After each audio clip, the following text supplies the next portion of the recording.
All right. Appreciate you for having me. I go by the name of Mario Burks. Everybody call me Big Yo. Was born in North Memphis, Tennessee, in the neighborhood everybody called Klondike. Yeah, man. My connection to Bean Gotti, that's my cousin. That's my grandmother's sister's son. Spent some time in Kansas courts. Yeah, he built a lot of relationships out there that lasted throughout his lifetime. So he spent time in between Klondike and Kansas court in Evergreen. But I say 85% of his upbringing was in Klondike. My earliest interactions I can remember, man, I'm gonna tell you.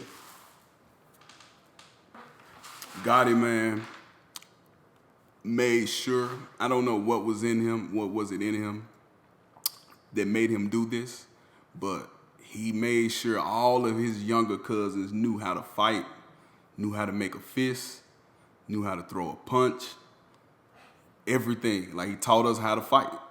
I don't know why that's what he did. So he would take us and make us not necessarily brutalize each other, but kind of slap box. He would make all the little cousins just slap box, because it was a bunch of us. He was the big cousin, so he was probably about 6 or 7 years older than us. So, yeah, he would make us slap box, man. So one of my earliest memories was my great grandma had a house on Garland Street. Anybody from North Memphis, from the Klondike area, know what Garland Street is. Great grandma had a real nice house over there, and Gotti had a room up in the attic. Young Gotti, he had to be about 15, because we had to be about 9, something around there. And so we would be up in the attic, and he'd be wrestling us, you know what I'm saying? And take out, I remember the ceiling was like a popcorn ceiling, like how the ceiling is in the house. And we would always do shit to irritate him, like call him Bean, pork and bean. You know what I'm saying? Because before it was Bean Gotti, it was just Bean. That's what they call him, Bean. Before it was the Gotti even came attached to it. It was Bean. So we used to call him Bean, pork and bean. He'd grab, come here, little nigga.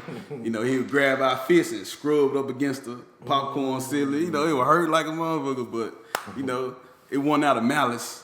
It was just out of, just us irritating him.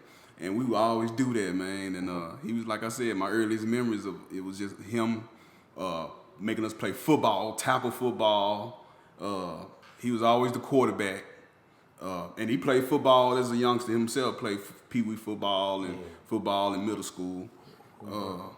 So yeah, he would always make us play street football against each other. Man, he loved his family, man. He loved his family. And he would always say, man, I love y'all, man, I die for y'all. Like, y'all my family, man. I die for my family, man. You know what I'm saying? He was like that I've never not known him like that. From a kid, he was like that, my family. I'm gonna protect my family. I'm gonna protect y'all. Anybody fucking with y'all, let me know. I'm sure his mom was in a few abusive relationships when he was a kid. I'm sure he's seen his mom go through some trying times with men physically. I know this, from stories I've heard. My grandmother and where his mom's sisters talk about.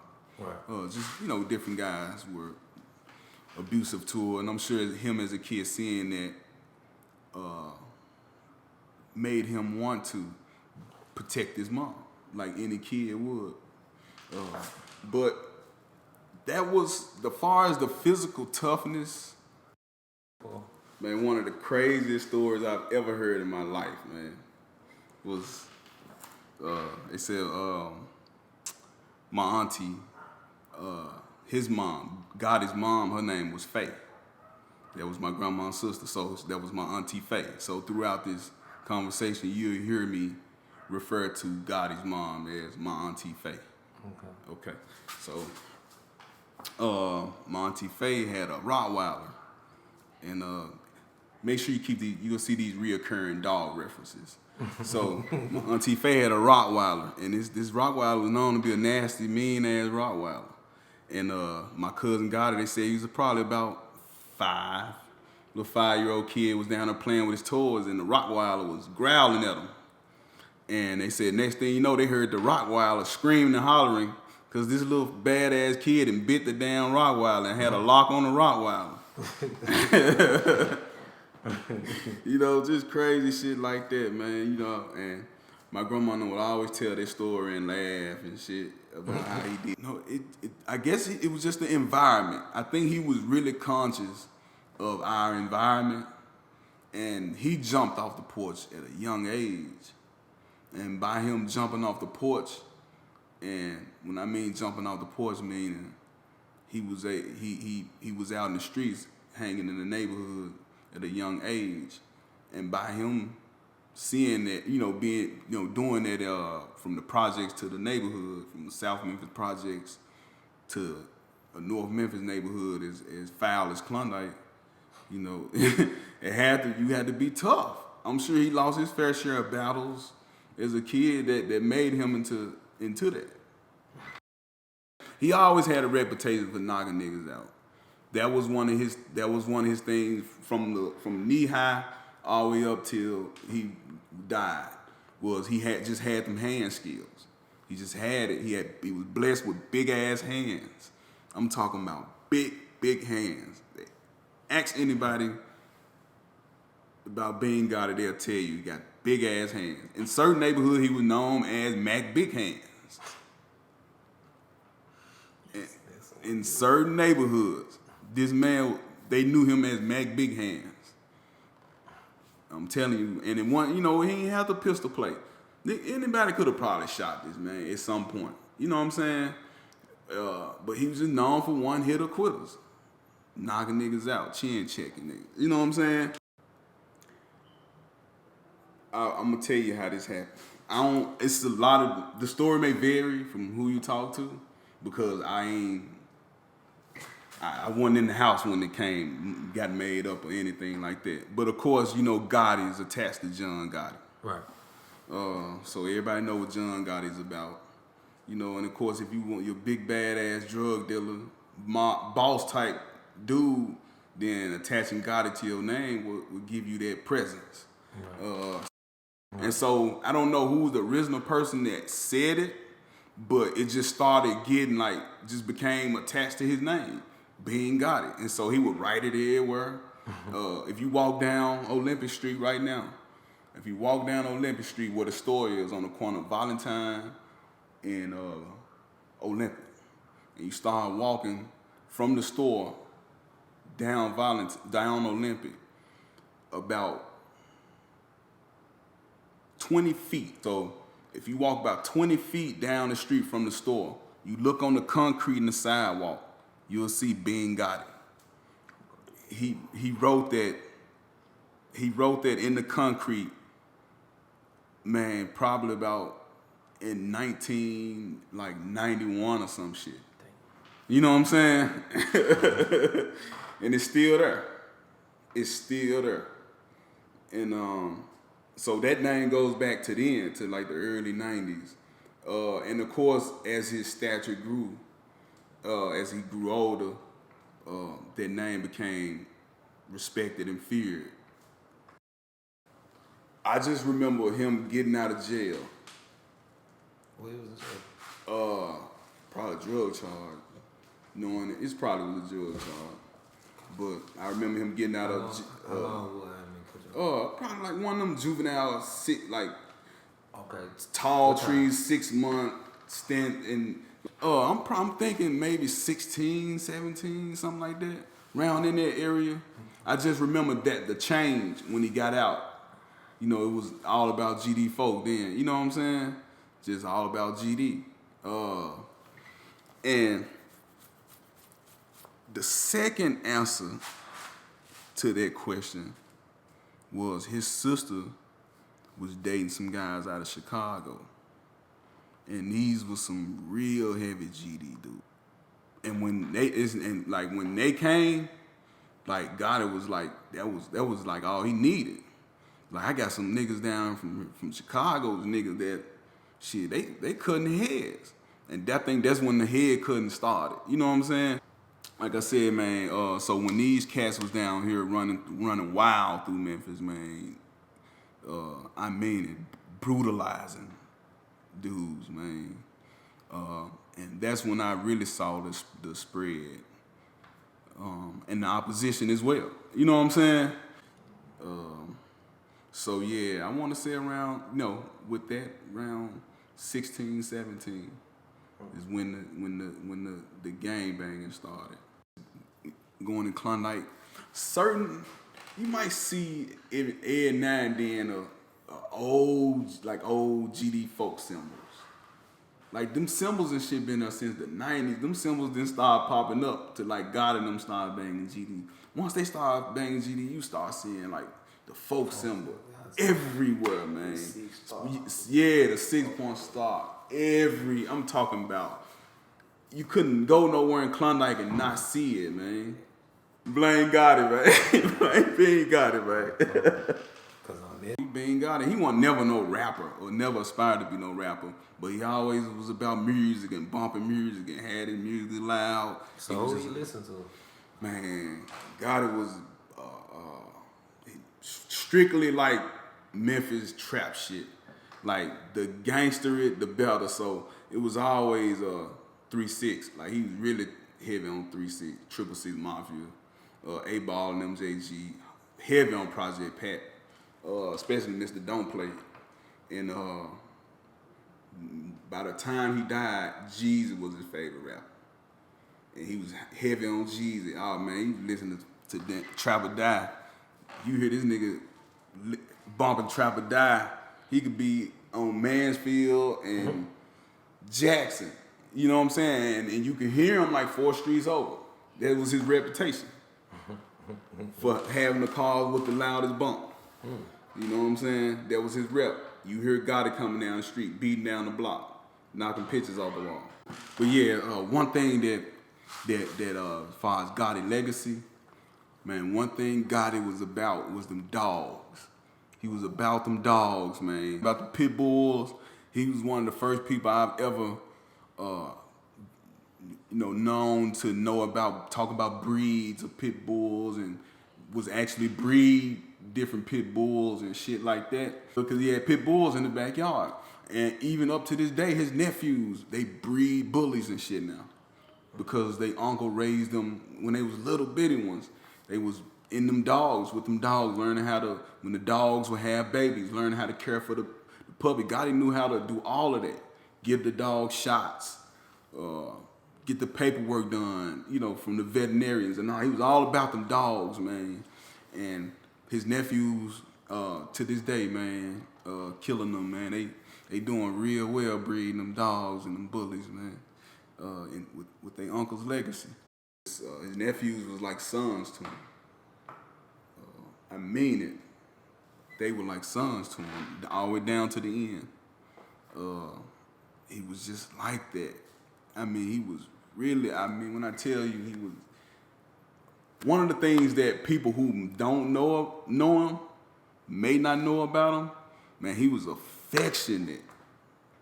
He was a very, very affectionate person, man. For him to be just seen as being this big, hard gangster, which he was, he whatever his reputation was, he earned it. But with his family, man, that man was a really, really physically affectionate and verbally, like he would really, really express his love, and he knew how to do it. He was really like that, man. He would hug on you and tell you how much he loved you. I mean it, man, and I'd be there for you. Man, I'm telling you, man, he was there. I'm gonna tell you a story too, man. Matter of fact, I'm finna tell you a story about something people may not know. I had a kid when I was young. I had my son when I was 18. So, and I ain't had no job. You know, I'm in the hood. You know what I'm saying? Like, you know, I had just graduated high. You know, where I had been out of high school a year. So I'm trying to find my way. You know what I'm saying? I don't know if I'm gonna trap or I'm gonna work a job. I don't know what I'm gonna do. But I remember, man, just him for like the first 6 months of my son's life. He was always there, like with diapers, money for diapers, milk, shit like that. Cause we wasn't on no WIC. That was when I had a child, that was my motivation. Not for my son or his mom not to be on no WIC, no food stamps. Even if I had to borrow money from my cousin, you know what I'm saying? That's just what it was gonna be. But he was there, man. I'm telling you, he financially helped me financially take care of my first child for the first 6 months of my child's life. And I mean that. He did that, man. And but he was really more of a hustler. I mean, a bona fide hustler, man. He could take a he can really turn a dime into a key. You know what I'm saying? He had that kind of grind about him, man. He really did, man. He wasn't really flashy. He was fly, but he wasn't flashy. He loved the Tennessee Titans, so you always see him with a Titan jersey on or something like that. He was all about them Titans, man. I got a picture of him with a Titan jersey on too. I find that junk. But yeah, man. Yeah, he was that with that 7-4, man. He was really with it. Yeah, he was with it, man, and he was very influential because you got to understand he already got the reputation for being respected and feared because he's respected. He's going if the popsicle truck come through, or he's at the store and there's some kids at the store. He's gonna make sure all the kids. He's gonna take the tab. Gonna make sure all the kids buy something. You know what I'm saying? No, none of the kids gonna walk out of the store. And I'm like that to this day. Just seeing him do that. And you know, he learned the game from some of the best to ever play it. Some of my family members who, I mean, have legendary statuses as kingpins, and so by him being able to tap into that, he was able to you know, of course, when you you don't want to let your little cousin or nephew, you ain't just push no cocaine on them. You know, no. You will probably see them hustling with a little pack they bought from somebody else, right? And you finally accept the fact that, all right, my little cousin selling dope. You know what I'm saying? My little nephew selling dope. Come on. You know what I'm saying? Right. You know, so they seen him, you know, grinding his ass off from just a little pack all the way up to pretty much being the man, just out of his own sack. So by the time he was brought in on the big boy thing, he was really, you know, like I said, people was copying from him, from all over the place.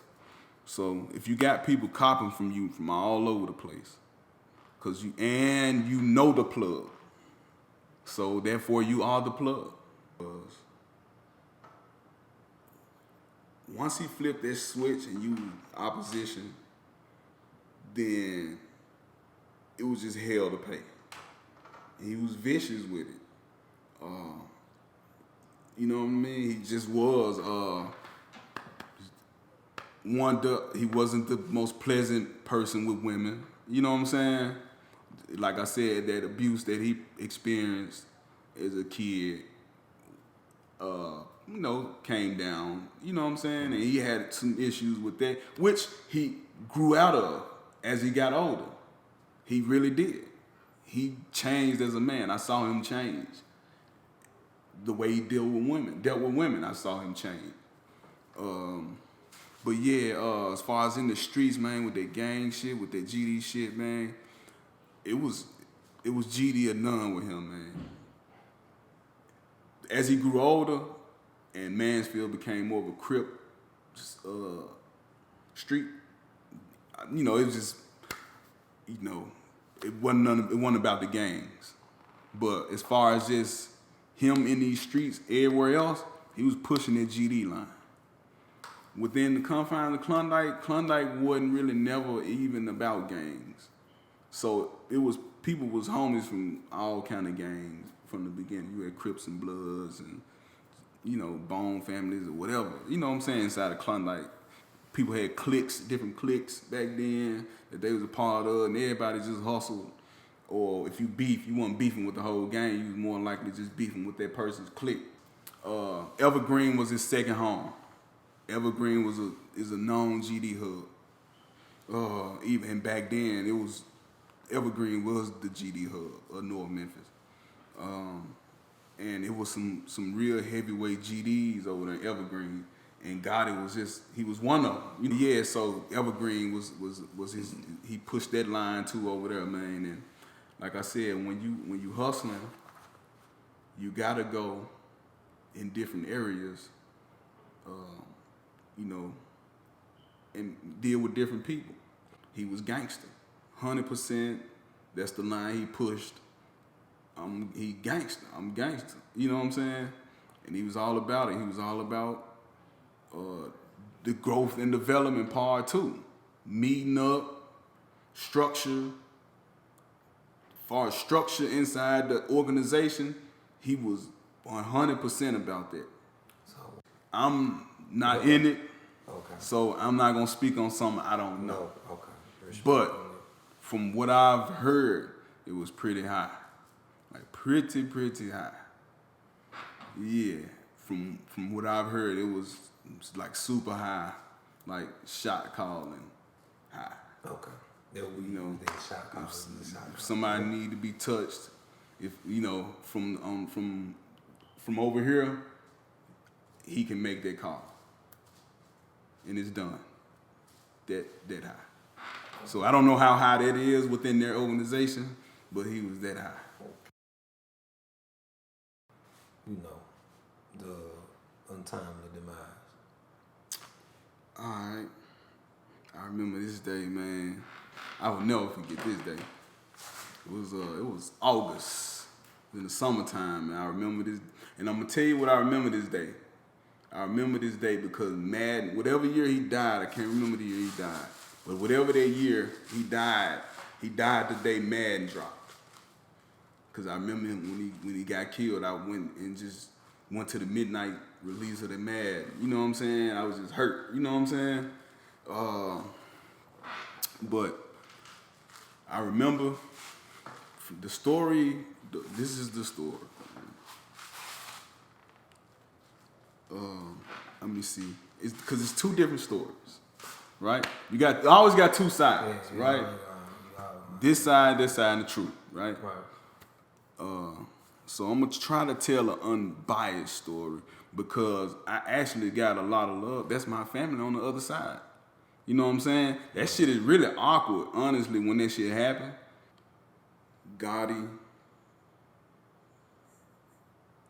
had a family member, right? Close family member. So his close family member probably was maybe 14, 15 at the time. But he was hot as a firecracker. I'm talking about Mr. Gunplay. Nigga, his rep was up even at that age. You know what I'm saying? I ain't gotta say his name. You may already know. Nickname says all. You know what I'm saying? His family member and his best friend were riding around with guns. And they got into it with some vice lords a couple streets over. So whatever that altercation, what happened with that altercation, there was no shooting, but I heard it was just some talking and gun flashing. So they pulled off on the motorcycle. You know, the Gotti family member and his best friend pulled off on the motorcycle after the conflict. And a few minutes later, the vice lords went around the corner, walked around the corner to confront Gotti's family member and, you know, best friend about the situation. Like, what was it all about? But when they came to Gotti's house, Gotti came outside like, the fuck y'all coming around here looking for them? To my house looking for them for? You know what I'm saying? You know what I'm saying? You know, because he see these niggas, they jacked up, amped up, hot, you know what I'm saying? Looking for Gotti's people. You know, when that altercation happened, somehow Gotti ended up getting shot in the back.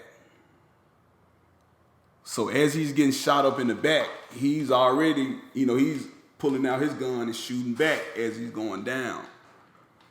And that's how he got killed. And I think he got shot about 6 times, but the one bullet killed him. Like a bullet to the liver, either to the liver or the lung. But out of all the 6 shots, and his girlfriend was in the house. Nobody was there but him and his girlfriend. His girlfriend was in the house with him, and she heard what was going on. She heard the shots, so she came out and saw him, you know, and she saw the niggas who shot him running off. So she very, you know, she knew who shot him. She saw him, you know, heard the confrontation, heard the shots, and saw them run off. So it was never a question on who was there when he got shot. But she, you know, called the ambulance. And he was still conscious when the ambulance was there. You know what I'm saying? And you know, but he was just, you know, she said that, you know, he was just passing away in the ambulance. And yeah, it ended like that, man. Defending his family.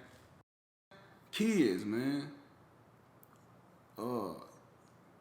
Kids shot him up in his bag, man. So how old was he? Was Gotti? Gotti was 24. 24, man. 24. Yep.